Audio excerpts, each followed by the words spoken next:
नमस्कार दोस्तों, मैं आर्य सर आपका अपनी YouTube क्लास में स्वागत करता हूं। आशा करता हूं आप सब घर पर होंगे, सुरक्षित होंगे।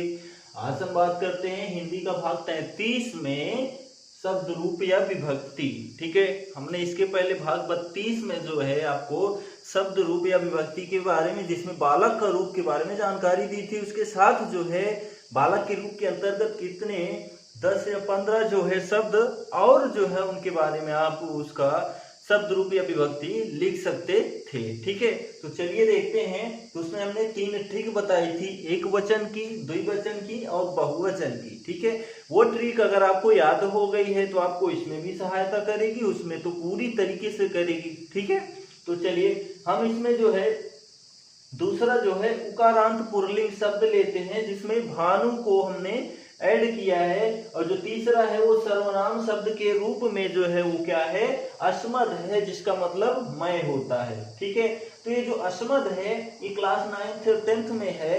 ठीक है, और जो आपका भानु है ये 9th 10th 11th 12th सभी के लिए अप्लाई करेगा। ठीक, यानी आपको इन दोनों को देखना पड़ेगा, समझना पड़ेगा।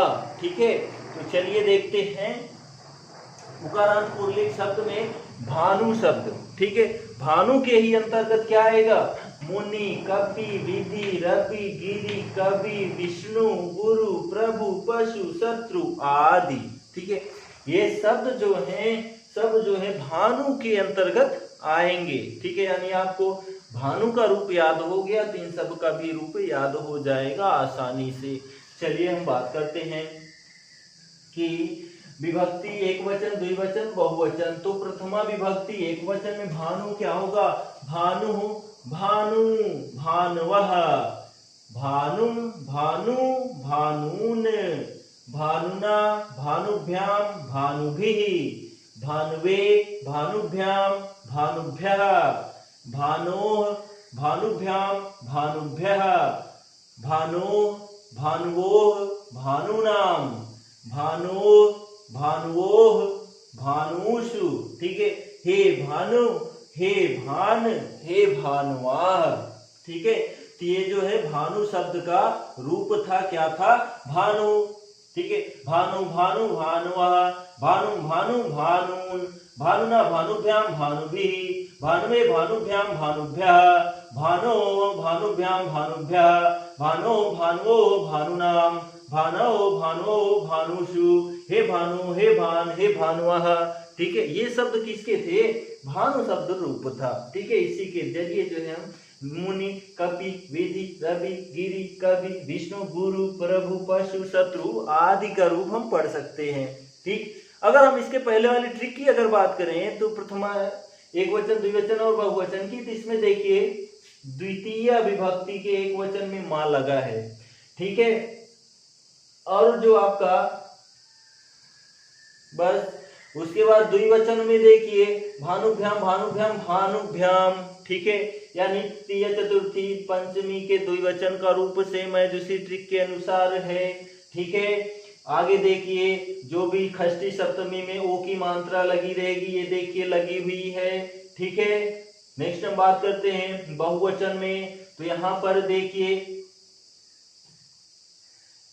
आहा की मात्रा है। ठीक है, यहाँ पर ना है, यहाँ पर भा है, जबकि वहां पर भ्याह था। ठीक है, तो यहाँ पर ध्यान दीजिए भ्याह, भ्याह, चतुर्थी पंचमी का बहुवचन भ्याह, भ्याह, उसमें भी फॉलो कर रहा था। षष्ठी में नाम, ठीक है, वहां भी फॉलो कर रहा था। सप्तमी में शु, वहां भी फॉलो कर रहा था। यानी जो आपको ट्रिक हमने बताई है उसके जरिए आप इसमें भी 50% क्या कर सकते हैं, जान सकते हैं कि किस विभक्ति का किस वचन का रूप क्या होगा। ठीक है, यानी आपको उस ट्रिक को कंफर्म याद कर लेना है। ठीक है, चलिए ये तो हो गया भानु। ठीक है, इसके द्वारा जो है इतने शब्द और हम पढ़ सकते हैं इस रूप के अंतर्गत। ठीक है, तो चलिए हम आगे देखते हैं। तीसरा वाला क्या है, सर्वनाम शब्द के रूप, जिसको अस्मद कहते हैं। ठीक है, यानी अस्मद होता है सर्वनाम शब्द के रूप में, अस्मद और युष्मद होता है। अस्मद मीन्स मैं होता है, युष्मद मीन्स तुम होता है। ठीक, उसके बारे में देखते हैं हम। ठीक है, चलिए देखते हैं क्या है कि प्रथमा विभक्ति में एक वचन में क्या है, अहम, द्विवचन में आवाम, बहुवचन में वयम, ठीक है। और द्वितीय विभक्ति के एक वचन में माम, द्विवचन में आवाम, बहुवचन में अस्मान। तृतीय विभक्ति के एक वचन में मया, द्विवचन में आवाभ्याम, बहुवचन में अस्माभिः, ठीक है। चतुर्थी विभक्ति एक वचन में क्या है कि मह्यम, द्विवचन में आवाभ्याम, बहुवचन में अस्मभ्यम।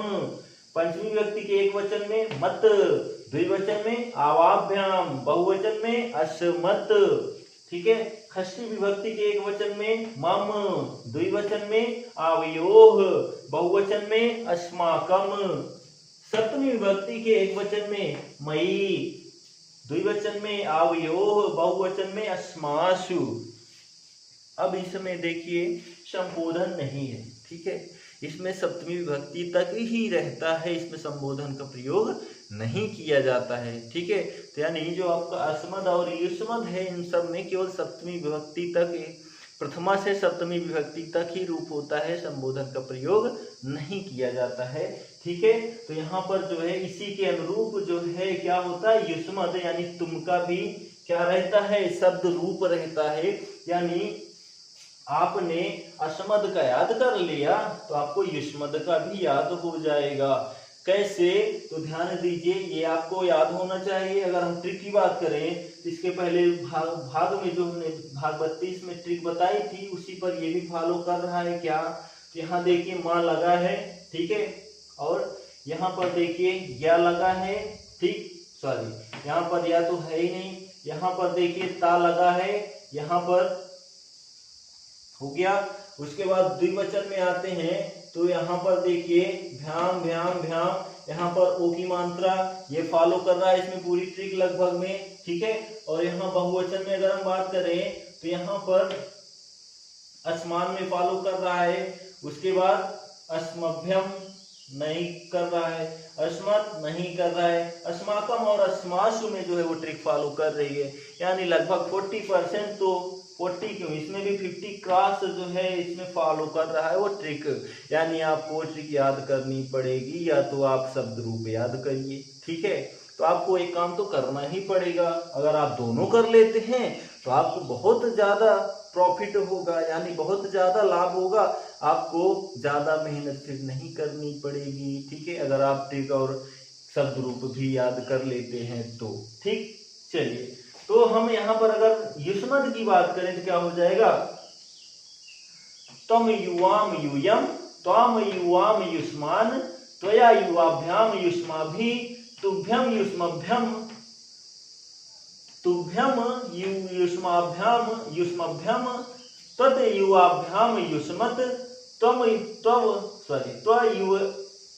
त्वम आवयो अस्मासु, ठीक है, सॉरी त्वम आवयो, सॉरी तम युवाम युष्माकम, त्वयि युवयो युष्मासु। ये जो होता है क्या होता है कि युष्मद का रूप होता है, ठीक है।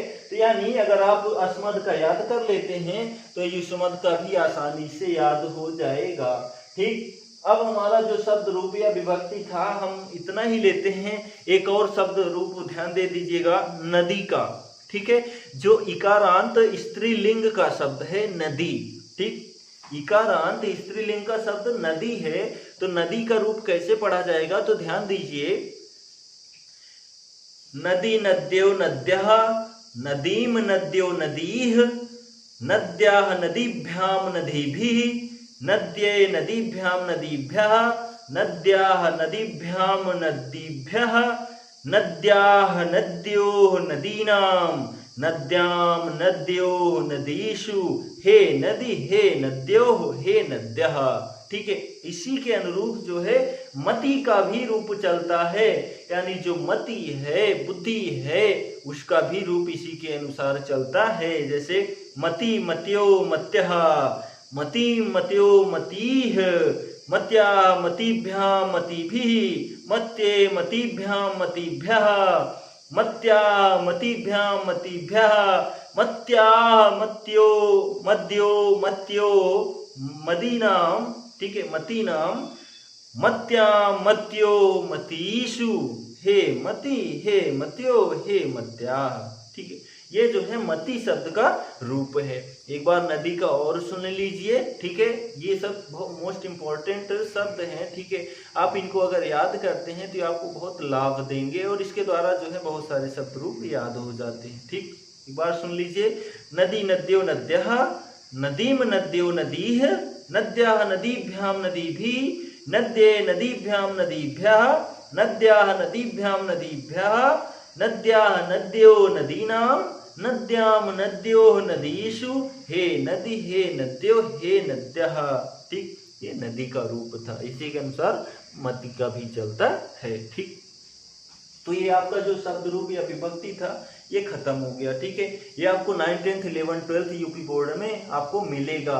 अगर आपको ये जानकारी हो जाती है तो आपको बहुत बड़ी समस्या फिर नहीं होगी। आपको 80-90% प्लस जो है आपको ये पता चल जाएगा कि कहाँ पर कौन सी विभक्ति कौन सा वचन हो सकता है। ठीक है, तो आशा करते हैं जो हमने आपको जानकारी दी वो आपको समझ में आई होगी, पसंद भी आई होगी। ठीक है, पसंद आई हो तो लाइक करिए, शेयर करिए अपने दोस्तों के साथ, फेसबुक या व्हाट्सएप या इंस्टाग्राम पर, जहां मन के वहां शेयर करिए।